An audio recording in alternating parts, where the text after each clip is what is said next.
दोस्तों नमस्कार। मित्रों, मैं जेपी शर्मा। दोस्तों, अपना जो टेस्ट हुआ था, और वो टेस्ट हुआ था 31 मार्च को।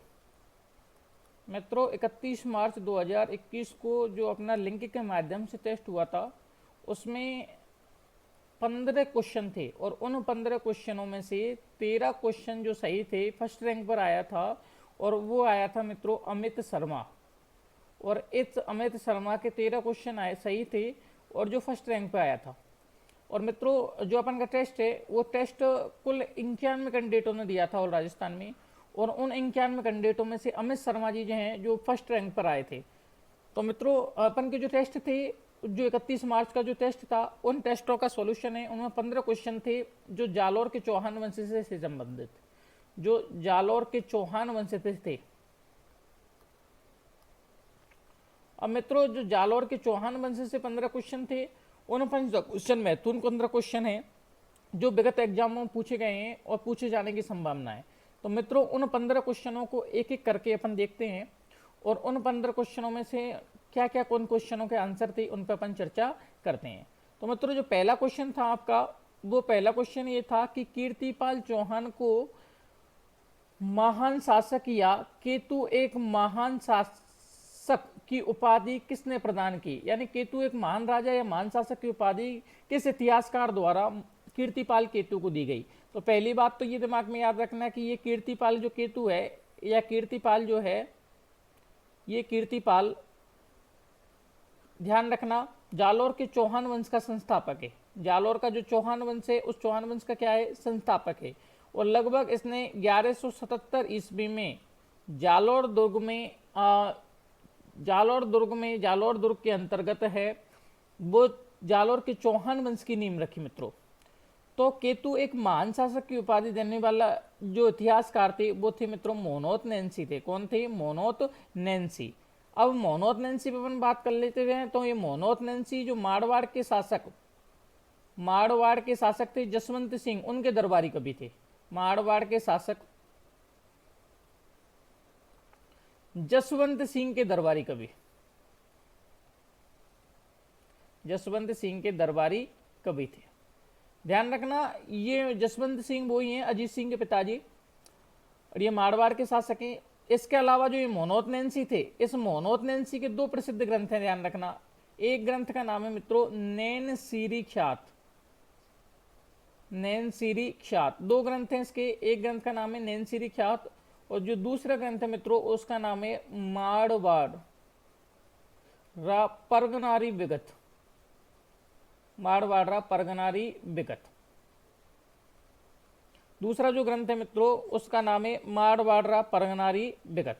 2 ग्रंथ हैं इसके मोनोत नैन्सी के, और इस मोनोत नैन्सी को ही मुंशी देवी प्रसाद ने, ध्यान रखना, मोनोत नैन्सी को ही मुंशी देवी प्रसाद ने क्या कहा गया है मित्रों? मारवाड़ का अबुल फजल। इस मोनोत नैन्सी को मुंशी देवी प्रसाद ने मारवाड़ का अबुल फजल कहा गया, या अबुल फजल की तुलना की गई है। मारवाड़ का अबुल फजल कहा है, ध्यान रखना। तो ये 3 बातें मोनोत नैन्सी थी। जसवंत सिंह के दरबारी कवि, नैन्सी ख्यात और मारवाड़ परगनारी विगत, 2 इनके प्रसिद्ध ग्रंथ है। मुंशी देवी प्रसाद ने इसको मारवाड़ का अबुल फजल कहा है। अब अबुल फजल है, ध्यान रखना, इस अबुल फजल जो है मित्रों, इस अबुल फजल का जो ग्रंथ है, उसका नाम है आयना ए अकबरी। आयना ए अकबरी इसके ग्रंथ का नाम है, ध्यान रखना। इसके अलावा जो अगला जो इतिहासकार है बच रहा है, जिसका नाम है अमीर खुसरो, और अमीर खुसरो का जो ग्रंथ है उसका नाम है खजाइन उल फतेह। इसका जो नाम है मित्रों, उसका नाम है खुजाइन उल फतेह। खुजाइन उल फतेह जो इसका ग्रंथ का नाम है, किसके का? अमीर खुसरो का। और जो श्यामल दास जी हैं, इन श्यामल दास जी के जो ग्रंथ है, उस श्यामल दास जी के ग्रंथ का नाम है मित्रों वीर विनोद। श्यामल दास जी के ग्रंथ का नाम है मित्रों वीर विनोद। और इस वीर विनोद के अनुसार ही मित्रों 84 दुर्गों में से 32 दुर्गों का निर्माण, मेवाड़ के जो 84 दुर्ग थे, उन 84 दुर्गों में से 32 दुर्गों का निर्माण किसने करवाया? महाराणा कुंभा ने करवाया था। महाराणा कुंभा ने करवाया। ये कौन सा ग्रंथ कहता है? ये जो ग्रंथ कहता है मित्रों, ये ग्रंथ कहता है वीर विनोद ग्रंथ कहता है। ठीक है, तो ये चारों इतिहासकार थे। जो केतु एक महान शासक की उपाधि देने वाले जो इतिहासकार थे वो मनोहत नैन्सी थे। अगला क्वेश्चन देखिए, वह जालौर का चौहान शासक जिसने चालुक्यों से प्रथम बार वैवाहिक संबंध किए। बहुत अच्छा क्वेश्चन है मित्रों। इस क्वेश्चन का लगभग आंसर सही नहीं आया, लगभग गलत ही आंसर आया था। वैवाहिक संबंध स्थापित करने वाले इसमें जो सही हैं वो हैं समर सिंह है मित्रों। कौन है? समर सिंह।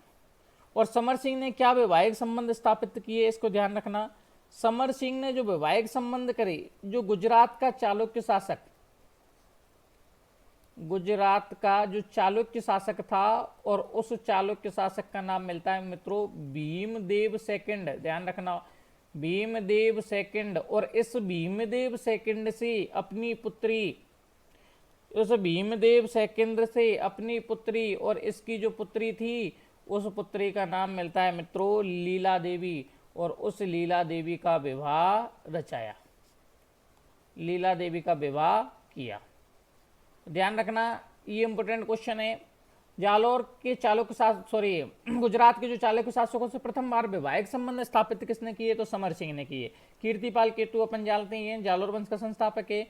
उदय सिंह ने मेवाड़ का जो शासक है उनसे वैवाहिक संबंध किए। और चचक देव इसकी पुत्री थी रूपा, जिसका विवाह तेज सिंह से किया। अभी आगे जाकर चर्चा करेंगे। तो इसका जो आंसर है मित्रों वो है समर सिंह।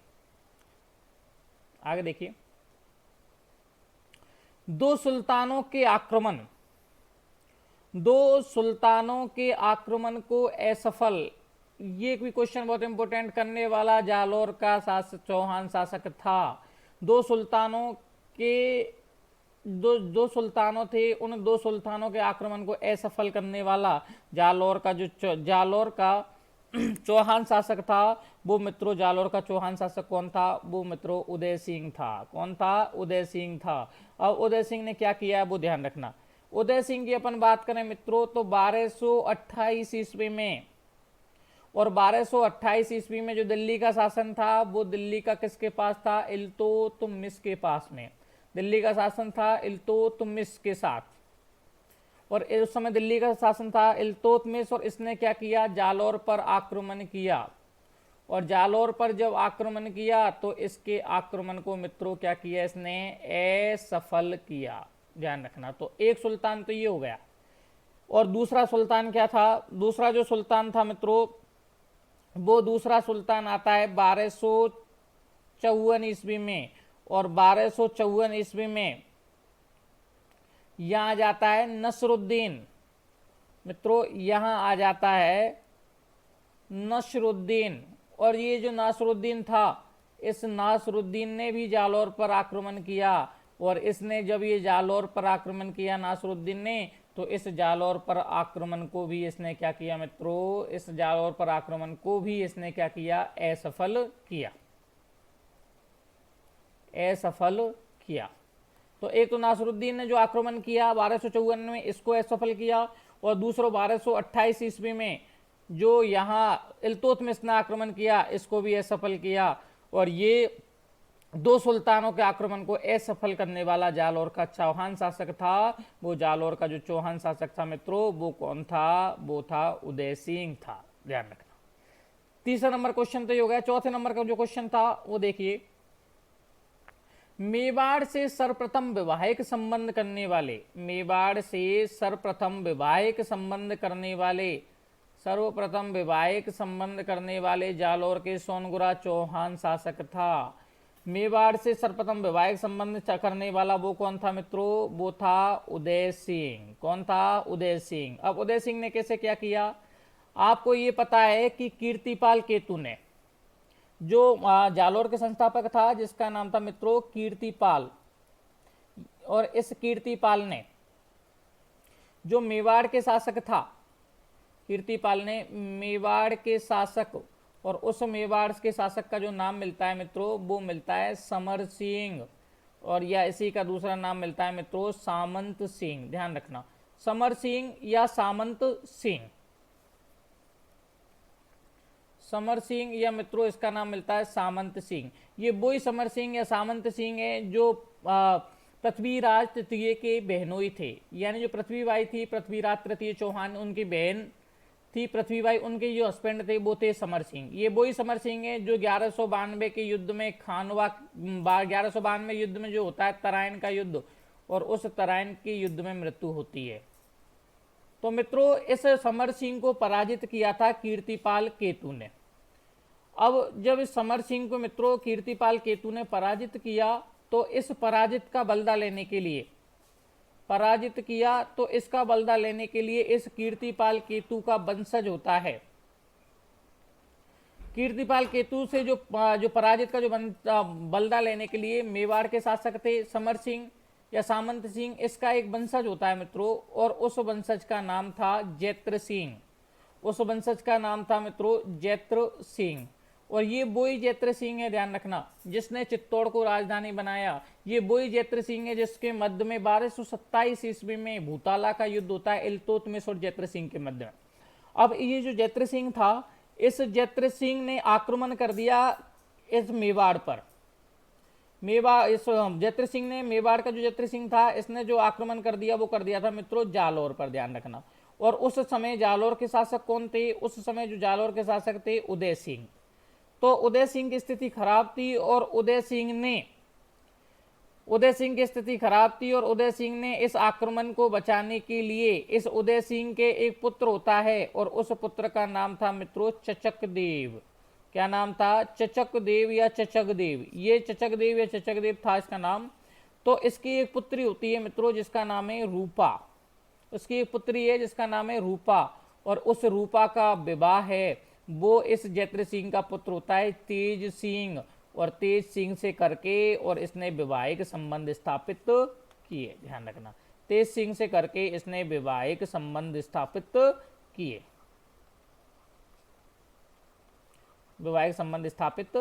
तो ध्यान रखना, मेवाड़ में सर्वप्रथम वैवाहिक संबंध स्थापित उदय सिंह ने, ना, और उदय सिंह ने जो जैत्र सिंह था मेवाड़ का शासक, उस जैत्र सिंह के पुत्र तेज सिंह से अपने पुत्र या पोती चचकदेव की पुत्री रूपा, अपनी पोती का विवाह करके वैवाहिक संबंध स्थापित किए। तो इसका जो आंसर है मित्रों वो है 4, उदय सिंह। आगे देखिए,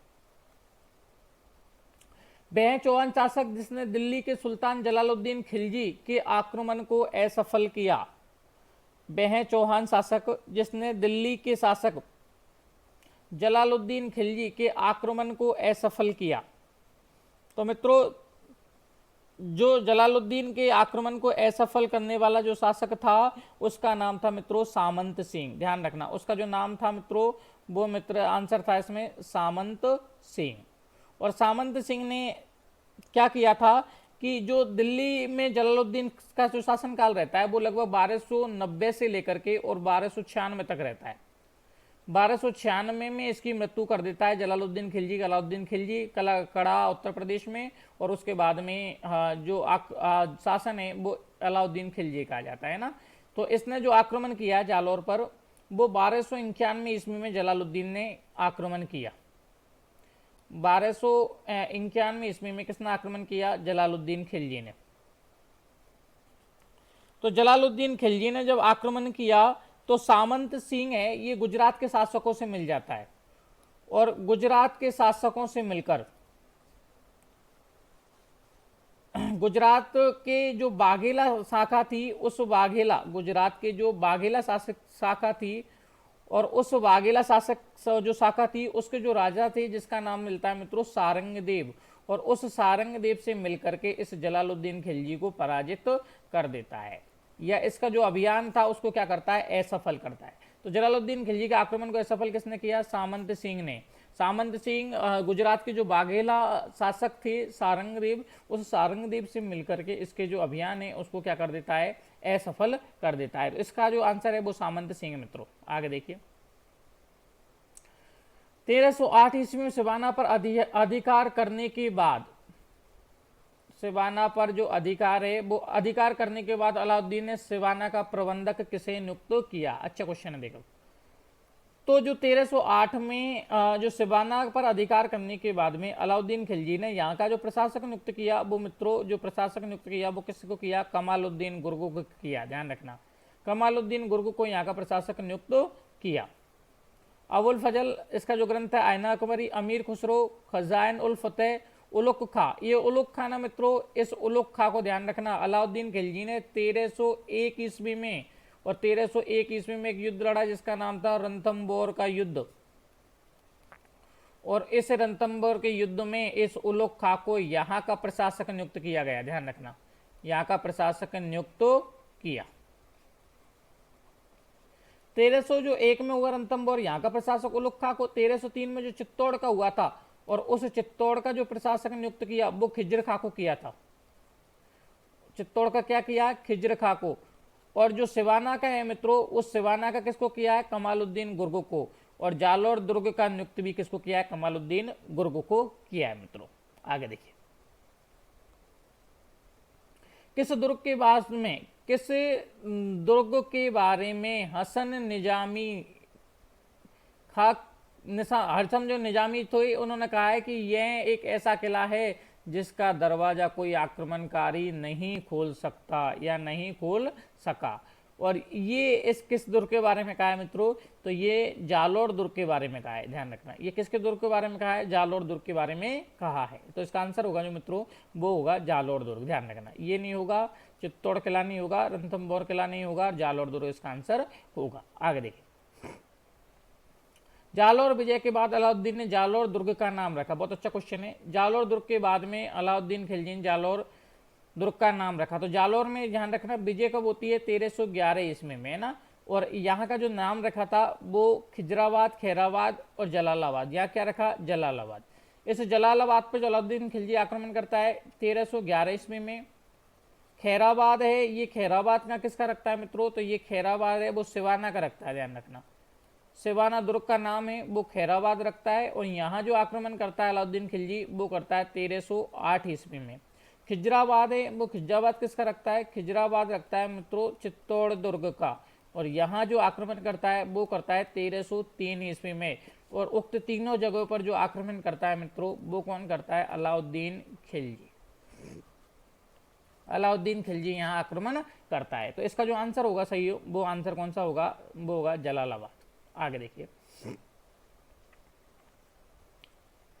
किसके विश्वासघात के कारण अलाउद्दीन की जालोर विजय सरल हुई? किसके विश्वासघात के कारण अलाउद्दीन की जालोर विजय सरल हुई? तो ध्यान रखना, रणमल, रतिपाल और रणमल, दहिया बीका और भावले सरदार। तो यहाँ जो था मित्रों वो था दहिया बीका। जालोर में कौन था मित्रों? वो था दहिया बीका। ये भी लगभग क्वेश्चन सभी का सही गया है। तो ये दहिया बीका आंसर इसमें सही होगा। ये दहिया बीका है। ये दहिया बीका जो 1311 में है वो दुर्ग का लालच देकर के और इसके दरवाजे खोल देता है। तो इस दहिया बीका की पत्नी मिलती है जिसका नाम मिलता है मित्रों क्षत्रिया। और ये क्षत्रिया इसकी हत्या कर देती है और सारा वृत्तांत कानड़ देव को सुनाने ही वाली थी। तब तक दुर्ग में किसकी? अलाउद्दीन खिलजी की, कमालुद्दीन गुर्ग की सेना प्रवेश कर चुकी होती है। बावला सरदार था। ये बावला सरदार मित्रों कहाँ का था? सिवाना में विश्वासघात किया इसने। ये विश्वासघात कहाँ किया है? सिवाना में। और सिवाना का युद्ध कब हुआ है? 1308 ईस्वी में। रणमल और ये रतिपाल, ये रणमल रतिपाल कहाँ से थे? इनने विश्वासघात किया है मित्रों रणथंबोर दुर्ग में। और रणथंबोर दुर्ग में विश्वासघात किया है। और रणथंबोर पर जो आक्रमण हुआ मित्रों वो रणथंबोर पर आक्रमण हुआ 1301 ईस्वी में। 11 जुलाई 1301 को यहाँ पर आक्रमण हुआ है।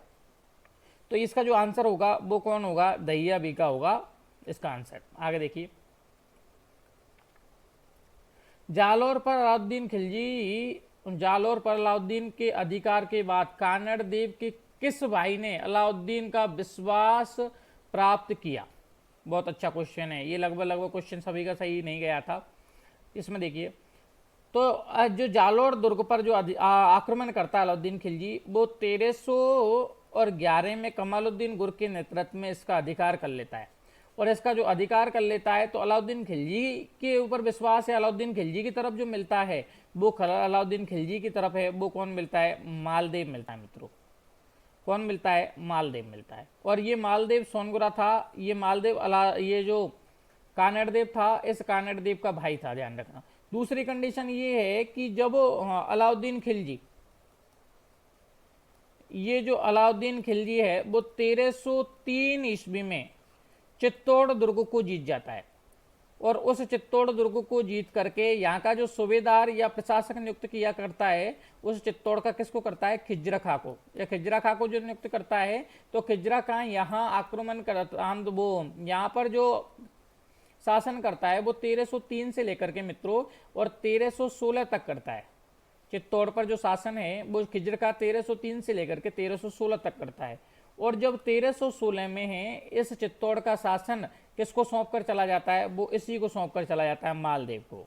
और चित्तौड़ का अलाउद्दीन खिलजी की मृत्यु हो जाती है 1316 में। और अलाउद्दीन खिलजी की मृत्यु के बाद में, इस अलाउद्दीन खिलजी की जब मृत्यु हो जाती है तो इसकी मृत्यु के बाद में यहाँ का जो शासन है, अलाउद्दीन खिलजी की जो मृत्यु होती है, और इस मृत्यु के बाद यहाँ का जो शासन है मित्रों, वो किसको सौंप जाता है? ये मालदेव को। यही मालदेव को सौंपता है, स्वयं कहाँ चला जाता है? दिल्ली चला जाता है। तो इसका जो आंसर होगा 10वें का मित्रों, वो होगा मालदेव। आगे देखिए, जालोर दुर्ग के विजय बाद अलाउद्दीन ने जालोर दुर्ग में किस इमारत का निर्माण करवाया? बहुत इंपोर्टेंट क्वेश्चन है। किस इमारत का निर्माण करवाया? तो पहला है मोहर मगरी, पहला है अलाई दरवाजा, दूसरा मामादेव बावड़ी, तीसरा मोहर मगरी, चौथा इनमें से कोई नहीं। तो इसका जो आंसर है मित्रों, वो इसका आंसर कौन सा है? वो इसका आंसर है अलाई दरवाजा। ये इसका आंसर कौन सा है? अलाई दरवाजा। अब बात ये आती है कि इसने इस दुर्ग में जो जीत जाता है उसके बाद में अलाई दरवाजा, अलाई दरवाजा, अलाई दरवाजा के साथ में अलाउद्दीन की मस्जिद का भी निर्माण करवाता है। अलाउद्दीन की मस्जिद, और इसी को कहा जाता है तोप मस्जिद। और इसके साथ साथ में फिरोजा का मकबरा का भी निर्माण करवाता है, ध्यान रखना। इसी के साथ में फिरोजा का मकबरे का भी निर्माण करवाता है, मकबरे का निर्माण भी करवाता है। कौन करवाता है? अलाउद्दीन खिलजी। इसके अलावा मित्रों ये जो दूसरा ऑप्शन है अपन का, वो है मामादेव बावड़ी। तो ये ध्यान रखना, मामादेव बावड़ी है, ये कुंभलगढ़ दुर्ग में है। कौन से में? कुंभलगढ़ दुर्ग। और ये कुंभलगढ़ दुर्ग है, ये कहाँ है मित्रों? राजसमंद। कुंभलगढ़ दुर्ग कहाँ है? कुंभलगढ़ दुर्ग है मित्रों राजसमंद। और यहीं पर जो महाराणा कुंभा थे, उस महाराणा कुंभा की मृत्यु भी यहीं 1468 के आसपास में महाराणा कुंभा की जो मृत्यु है वो उन्माद रोग हो जाता है इस मामादेव बावड़ी के समीप ही। और महाराणा कुंभा को जो उन्माद रोग हो जाता है इस मामादेव बावड़ी के समीप ही, तो महाराणा जो कुंभा है वो महाराणा कुंभा की मृत्यु भी इस बावड़ी के समीप कुंभलगढ़ कटारगढ़ से होती है, उसके पुत्र द्वारा कर दी जाती है। एक मोहर मगरी जो तीसरा ऑप्शन आया, ये भी इंपॉर्टेंट है देखना। मोहर मगरी क्या है? तो मित्रों जो 23 अक्टूबर 1567 को जब आक्रमण करता है, उदय सिंह मेवाड़ का शासक था। और जो महाराणा उदय सिंह जब मेवाड़ का शासक था, तो इसके समकालीन दिल्ली का शासक कौन था? अकबर था। तो अकबर जब आक्रमण करता है तब ऐसा कहते हैं कि उस मिट्टी का टीला जमाया जाता है, और उस मिट्टी के टीले के समय जो मेवाड़ के सरदार थे, उन मेवाड़ के सरदार एक परात मिट्टी लेके आते हैं, और एक परात मिट्टी के समय उस एक परात मिट्टी के बदले अकबर ने उनको एक मोहर दी थी, और वो मिट्टी का टीला, वो मिट्टी का टीला मित्रों, और ये मिट्टी का टीला क्या कहलाता है? मोहर मगरी कहलाता है, ध्यान रखना। तो अकबर द्वारा बनवाया गया मिट्टी का टीला चित्तौड़गढ़ विजय के दौरान मोहर मगरी कहलाता है। और इस मिट्टी के टीले में अकबर ने एक जो परात थी या एक तगाड़ी थी, उस एक तगाड़ी मिट्टी के लिए एक मोहर दी थी। तो इसका आंसर है मित्रों वो है अलाई दरवाजा। अगले देखिए, किस शासक के शासन काल में, किस शासक के जो शासन काल में है वो प्रथम बार अजमेर में मुस्लिम आक्रमण हुए? इंपोर्टेंट है, ध्यान रखना। मुस्लिम आक्रमण किसके शासन काल में हुए? तो इसका जो आंसर है मित्रों वो आंसर है दुर्लभराज प्रथम। आप यूट्यूब चैनल पे, मेरा जो यूट्यूब चैनल है जी के यूट्यूब चैनल है मित्रों जी के गुरु जेपी शर्मा सर, इस यूट्यूब चैनल पे आप जैसे इस यूट्यूब चैनल खोलेंगे तो संपूर्ण चौहान वंश के उसमें डीपली वीडियो बने हुए हैं। पूरे चौहान वंश के वीडियो को आप लोग देख लेना, उनमें आपको सब मिल जाएंगे दुर्लभ राज। तो इसका जो आंसर है मित्रों वो है दुर्लभ राज। वासुदेव चौहान है, अपन जानते हैं चौहान वंश का संस्थापक कहा जाता है इसको, चौहान वंश का संस्थापक। गूबक है, इस गूबक को अपन जानते हैं मित्रों, इसने हर्षनाथ मंदिर का निर्माण करवाया। हर्षनाथ मंदिर का, सीकर में हर्षनाथ मंदिर का निर्माण करवाया। इस हर्षनाथ मंदिर को है वो जो चौहान शासक हैं वो अपना इष्ट देव मानते हैं। अजय राज को अपन जानते हैं, 1113 से लेकर के 33 तक शासन किया। अजय राज ने अजमेर शहर बसाया और अजमेर को अपनी राजधानी बनाया, और अजय इसके साथ में अजमेर दुर्ग का निर्माण भी करवाया। तो इसका जो आंसर है मित्रों वो है दुर्लभ राज। आगे देखिए, इंपोर्टेंट है, देखो, किलहॉर्न ने किस शासक की तुलना कालिदास व भवभूति से की है? कालिदास और भवभूति से जो मित्रों जो तुलना होगी, जो पहली बात तो ये है कि ये साहित्य के मामले में होगी, ध्यान रखना। कालिदास व भवभूति से जो तुलना हुई है मित्रों वो साहित्य के मामले में हुई है, क्योंकि ये भी क्या थे, कवि थे। और ऐसा शासक कौन था जो कवि था? तो ऐसा शासक जो कवि था वो कौन था? वो मित्रों विग्रहराज था। विग्रहराज की अपन बात करें तो इसकी अपन खूब अच्छी तरीका जानते हैं कि विग्रहराज ने हरकेली नाटक की रचना की, हरकेली नाटक की रचना की। इसके अलावा सरस्वती मंदिर व संस्कृत पाठशाला का निर्माण भी करवाया, जिसको जो मोहम्मद गोरी था उसका सेनापति कुतुबुद्दीन ऐबक द्वारा तोड़वाकर कड़ाईदीन के तौर पर निर्माण करवाया गया। वो राजस्थान की सबसे प्राचीन मस्जिद थी, 16 खंबा महल था। इसके अलावा विग्रहराज की जो तुलना है वो किलहॉर्न ने किससे की है? कालिदास भवभूति से। विग्रहराज ने बीसलपुर कस्बा बसाया, बीसलपुर बांध का निर्माण भी करवाया है ना। तो ये अजय राज होगा नहीं मित्रों, अर्नोराज होगा नहीं, गोविंद राज होगा नहीं। अजय राज अजमेर का संस्थापक, अर्नोराज अजय राज का पुत्र, इसने आना सागर झील का निर्माण करवाया, पुष्कर में बड़ा मंदिर का निर्माण करवाया, ठीक है। और गोविंद राज है, ये गोविंद राज कौन था? पृथ्वीराज तृतीय का पुत्र था, जिसने 1194 में रणथंभौर में चौहान वंश की नींव रखी। ध्यान रखना, रणथंभौर में चौहान वंश की नींव रखी। तो इसका जो आंसर है मित्रों वो कौन सा है? विग्रहराज है। अगला देखिए, सर्वाधिक आंतरिक आक्रमण किस दुर्ग में हुए? ध्यान रखना, सर्वाधिक जो आंतरिक आक्रमण हुए हैं मित्रों वो सर्वाधिक जो आंतरिक आक्रमण हुए हैं वो हुए अजमेर के दुर्ग में। कौन से में हुए? अजमेर के दुर्ग में। लेकिन अगर आपसे पूछे सर्वाधिक बाहरी आक्रमण, सर्वाधिक बाह्य आक्रमण, तो सर्वाधिक जो बाह्य आक्रमण जिस दुर्ग में हुए हैं मित्रों वो सर्वाधिक बाह्य आक्रमण कौन से दुर्ग में हुए हैं? तो वो हुए हैं भटनेर के किला में। ध्यान रखना, सर्वाधिक बाह्य आक्रमण किसके दुर्ग में हुए हैं? तो वो सर्वाधिक बाह्य आक्रमण भटनेर के दुर्ग में हुए हैं। सर्वाधिक आंतरिक आक्रमण कहाँ हुए हैं? अजमेर के दुर्ग में। और ये भटनेर का जो दुर्ग है मित्रों ये कहाँ है? हनुमानगढ़ में।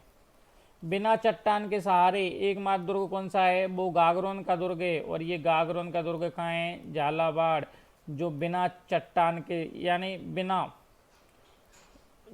नीम के चट्टान के सहारे खड़ा हुआ है। ध्यान रखना, एक चट्टान के सहारे खड़ा हुआ है, सहारे खड़ा हुआ है।